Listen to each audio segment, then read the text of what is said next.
মেলবেটে আপনি কি করে টাকা ডিপোজিট করবেন এবং কি করে টাকা রিচার্জ করবেন, তো আজকের ভিডিওতে এটাই দেখাবো কি করে আপনি মেলবেটে টাকা রিচার্জ করবেন এবং কি ডিপোজিট করবেন। তো খুব সহজভাবে আমরা এটা করতে পারবো। আমাদের বিকাশ, নগদ, রকেট সবকিছু থেকে আমরা এটা ডিপোজিট করতে পারবো। মেলবেটে আমরা বেটিং করার জন্য আমাদের যে অ্যামাউন্টের প্রয়োজন হয়, তো সেটা আমরা ডিপোজিট করে আমাদের অ্যাকাউন্টে সর্বপ্রথম নিতে হবে, আগে থেকে রাখতে হবে আমাদের ডিপোজিট করে আমাদের অ্যাকাউন্টটা। তো আমরা উপরে কয়েন অপশন পেয়ে যাব। তো আমরা যখন মেলবেটটা ওপেন করব, ওপেন করার পরবর্তীতে কর্নারে আমরা এখান থেকে অ্যামাউন্ট অপশন মানে টাকার অপশনটা পেয়ে যাব, কিংবা ডিপোজিট অপশনে চলে যেতে হবে। তো ডিপোজিট অপশনে না গেলে এখানে টাকার অঙ্কে ক্লিক করে দিতে হবে। টাকার অঙ্কে ক্লিক করে দেওয়ার পরবর্তীতে এখানে কয়েকটা অপশন শো করবে। এই যে সর্বপ্রথম আছে নগদ, রকেট, বিকাশ। এখান থেকে আপনি সব কিছু দিয়ে আপনার এখানে ডিপোজিট করতে পারবেন। তো আজকে আমি দেখিয়ে দিব কি করে আপনি ডিপোজিট করতে হবে A to Z। আমি পুরো ভিডিওতেই দেখিয়ে দিব, ভিডিওটা 1 সেকেন্ডের জন্য স্কিপ করা যাবে না।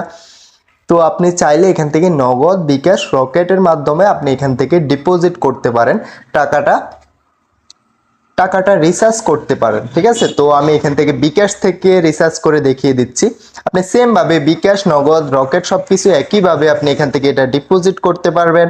তো এখান থেকে আমরা যখন বিকাশ অ্যাকাউন্টে ক্লিক করে দিলাম, বিকাশ অ্যাকাউন্টে ক্লিক করে দেওয়ার পরবর্তীতে এমন একটা পেজ ওপেন হয়ে যাবে আমাদের সামনে।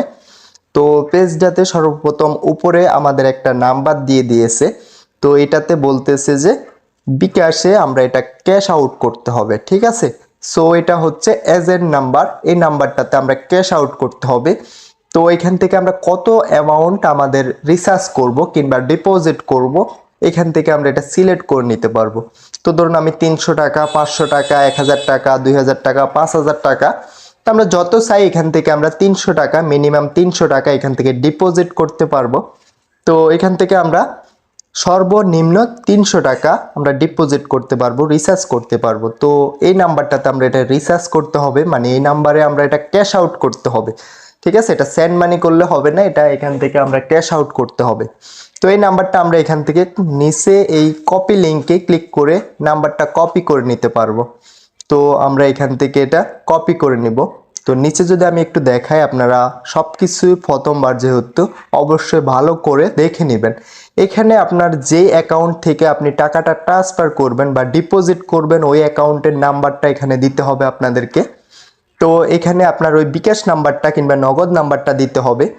তো দেওয়ার পরবর্তীতে নিচে আসলে এখানে ট্রানজ্যাকশন আইডি। তো ট্রানজ্যাকশন আইডিটা অনেকে বুঝেন না, এটা কই পাবেন। তো এটা যখন আপনি অ্যাপস থেকে আপনি যখন বিকাশ, নগদ কিংবা রকেট থেকে এটা